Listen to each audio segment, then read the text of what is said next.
If the white man is superior, it is only because he has more opportunities. Give the black man the same chances, and he will prove equal in every respect. Joseph Auguste Antenor Firmin said this in Paris in 1885.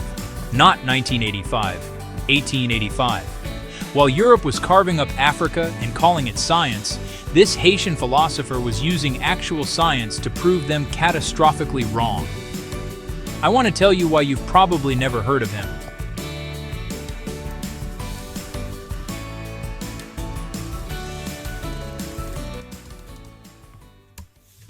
Firmin was born in 1850 in Cap Haitien, Haiti, the first black republic built by formerly enslaved people who defeated Napoleon's army.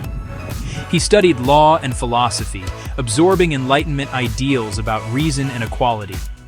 But he was watching Europe twist those same ideals into something grotesque. In 1853, Arthur de Gobineau published a book claiming white people were biologically superior. This was mainstream science, taught in universities, used to justify colonialism. So in 1885, Firmin published his response, De l'égalité des races humaines. He used anthropology, cranial measurements, historical evidence, the same tools the racists were using, except correctly. His argument was simple and devastating. All men are endowed with the same qualities and the same defects, without distinction of color or anatomical form. He examined ancient African civilizations, compared skull sizes, analyzed cultural achievements. He didn't find biological hierarchy.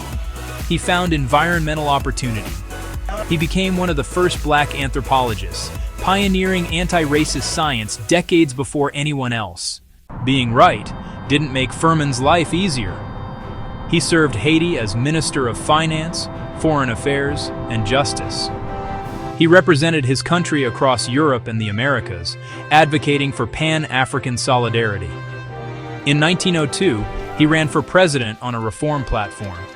He lost and fled into exile, dying in 1911 in St. Thomas, far from home. But his ideas survived. They influenced Jean Price Mars, reached Aimé Césaire, informed Frantz Fanon.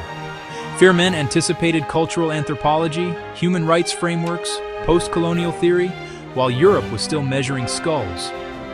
Today's conversations about systemic racism, opportunity gaps, environmental factors shaping outcomes.